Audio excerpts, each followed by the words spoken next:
네, 한국경제신문 오늘자 조간에 나온 뉴스를 통해서 뉴스 키워드와 함께 투자 아이디어를 확인해보는 뉴스 스모킹건 함께합니다. 메이크머니 남인호 이사 자리해 주셨어요. 안녕하세요. 네, 안녕하십니까? 네, 오늘자 수요일자의 한국경제신문 조간에 또 오늘은 어떤 뉴스가 나왔을지 바로 확인해 보도록 하겠습니다. 첫 번째 사면 종합면에 있는 뉴스입니다.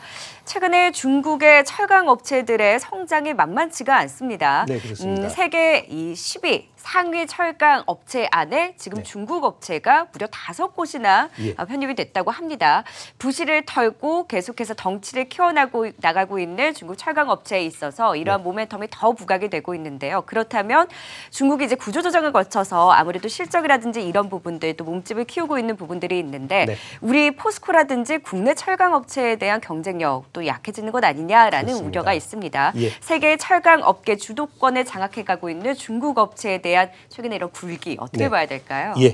우리 사람이 살기 위해서는 쌀이 필요하지 않습니까? 밥을 먹어야 되기 때문에. 그러나 산업은 바로 산업의 쌀이라고 하는 것이 바로 제철입니다. 즉 한때는 그 철강 생산 능력, 즉 조각 능력이 그 나라의 경쟁력을 좌우한다 할 정도로 이 얼만큼 1년에 철을 많이 생산하느냐가 중요한 바로미터가 되었습니다. 그런데 바로 방금 지적해 주셨던 대로 중국의 제철, 조각 능력이 가히 기하급수적으로 증가를 하고 있다는 겁니다. 지금 전 세계적으로 보니까요. 상위 랭크 10개 중에서 자그마치 중국의 철강 기업들이 5곳이나 포진되고 있다는 것이죠. 그리고 전 세계적으로 보니까 약 16억 톤 정도의 조각 능력을 가지고 있는데요. 전 세계적으로 중국 안에서만 자그마치 8억 톤, 즉 전 세계가 제철 능력의 절반 정도를 중국이 갖고 있다는 것입니다. 두 번째로 볼 수 있는 것이요. 중국 같은 경우는 우리나라와 달리 우리가 한 300개 정도 철강 회사가 있다면은 중국은 약 380개가 있다는 거죠. 그 엄청난 철강 기업들을 구조 조정을 시키면서 즉 환경 문제라든가 이런 데에 뒤떨어진 철강 업체를 도태시키면서 자연스럽게 M&A, 좋은 철강과 나쁜 철강을 합치는 거죠. 그러므로 해서 점차 철강 기업의 그 덩치를 규모를 더 키우고 있다는 것입니다. 그래서 최근에 열렸던 그 철강 학회 세미나에서요. 중국의 학회 그 부회장이 이런 말을 했답니다. 과거에 유럽과 미국과 일본에서 가지고 있었던 철강 산업의 헤게모니를 이제 중국이 가지고 왔다. 그리고 이 우리가 가지고 있는 이 중국의 헤게모니는 약 100년간 이어갈 것이라는 굉장히 자신감이 넘치는 그런 말을 했다는 것입니다. 결국 미국의 조각 능력은 110년 전부터 철강 산업이 시작됐고요. 일본은 60년, 우리 대한민국은 약 40년의 철강 역사가 있다면 중국은 약 30년 정도의 비교적 짧은 역사거든요. 그럼에도 불구하고 이렇게 중국이 크게 부각된 것은 그만큼 최근에 중국 그 경제력의 증강 그리고 아무래도 그 가장 최근에 철강 회사를 짓다 보니까 그만큼 더 신기술 업체를 많이 짓는 것이 아닌가라는 그런 분석입니다. 아까 말씀하셨지만 이제 걱정은 우리 한국의 대표적인 철강 회사를 갈 수 있는 뭐 포스코라든가 현대제철 등의 문제인데요. 과거부터 시작해서 이렇게 철강 업체가 기울어지게 되면은 사업 다각화를 합니다. 그래서 이렇게 이제 포스코라든가 현대 그 제철 같은 경우는 이제 단순한 철강 업체에만 머물러 있을 게 아니고 에너지 대체 산업이라든가 이런 쪽으로 전환을 시키고 있습니다. 그래서 실질적으로 포스코 같은 경우도요. 앞으로 2030년 즉 10년 뒤에는 전체 세계 시장의 한 20%를 에너지 소재 분야에서 확보하겠다는 그런 원대한 꿈을 가지고 진행을 하고 있습니다. 이렇게 구조조정을 통해서 부실을 털고 덩치를 키우는 중국의 철강 업체들이 지금 세계 탑10의 절반을 차지하면서 2, 4, 6, 7, 9위를 일제히 지금 차지하는 모습입니다. 이렇게 중국의 철강 시장에서의 주도권을 가져가면서 글로벌 시장에서의 압도적인 존재감을 과시하고 있는데 일단 최근에는 질적 성장보다는 이제 양적 성장에 좀 집중이 되고 있는 가운데 우리 업체들 포스코, 현대제철의 경우에도 조금 더 고부가 가치 산업에 집중을 하고 있다라는 뉴스를 확인을 해봤습니다. 그만큼 최근 들어서 이 세계 시장에서의 중국의 경쟁력이라든지 지위가 점차 높아지고 있다라는 부분을 확인을 해봤는데요.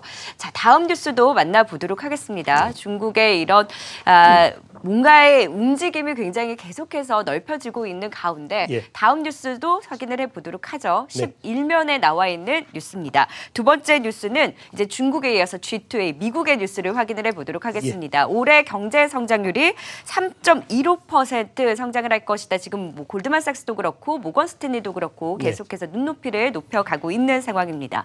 우리는 경기 둔화에 대한 우려가 나오고 있는데 그렇습니다. 미국은 계속해서 경기 호조를 이어갈 것이다라는 긍정적인 평가가 나오고 있습니다. 다만 상반기에 굉장히 좋았는데 네. 하반기에도 이것이 갈 수 있을까? 이런 경제 성장률 계속해서 좋을 것인가에 대해서는 확인을 해봐야 될 것 같은데 그렇습니다. 일단은 눈높이는 높아지고 있는 것 같아요. 예, 사실 최근에 그 미국 주가가 연일 사상 최고점을 경신할 듯한 그런 모습을 보이고 있습니다. 그 근거를 방금 정의성 앵커께서 자세히 말씀해 주셨는데요. 금년도 미국 경제가 자그마치 3.15%가 성장할 것이라는 그런 보고서가 나왔습니다.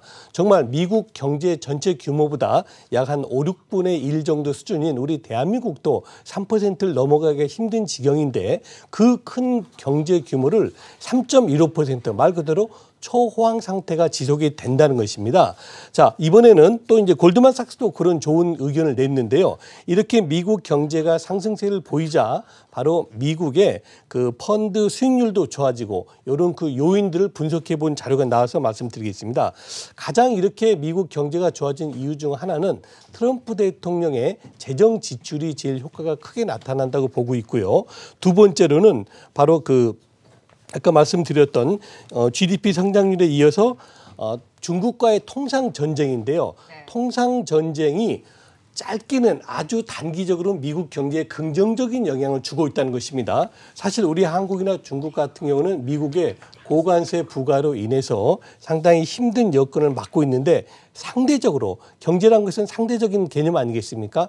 중국과 우리 대한민국이 얻는 그 어려운 만큼이나 미국 경제는 호황을 구가하고 있다. 이렇게 표시할 수가 있겠습니다. 결론적으로 말씀드리면은 미국의 최근 주가 상승은 바로 그냥 어떤 돈의 힘으로 올라가는 것이 아니고 미국 경제에 상당히 좋은 호황세로 올라가고 있다고 분석할 수 있겠습니다. 네, 모건 스탠리도 그렇고 골드만삭스도 그렇고 투자은행 등 IB들이 잇따라 미국 올해 경제 성장률 3%대로 상향 조정을 하면서 계속해서 미국의 경제 성장률은 높아지고 있고 눈높이도 끌어올려지고 있다라는 뉴스를 확인해 봤습니다.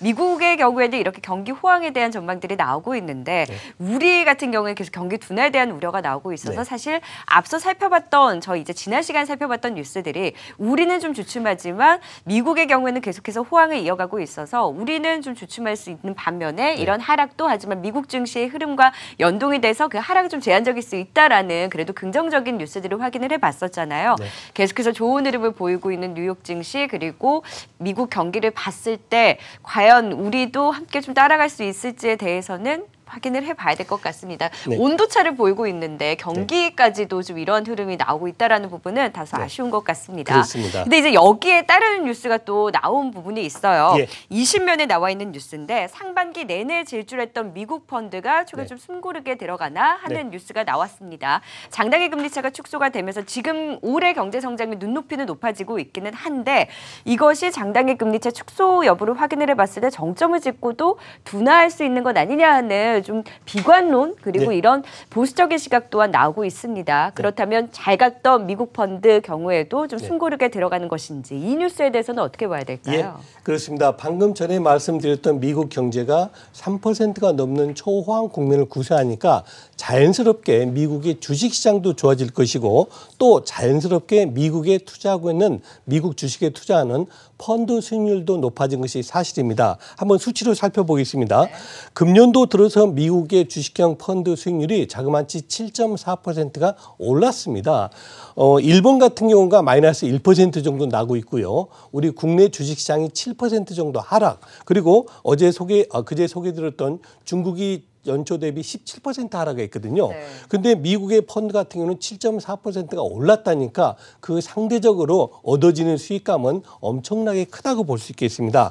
문제는 이러한 펀드 수익률, 이러한 미국 주식시장이 끝까지 올라갈 수 있겠는가 이 문제점인데요.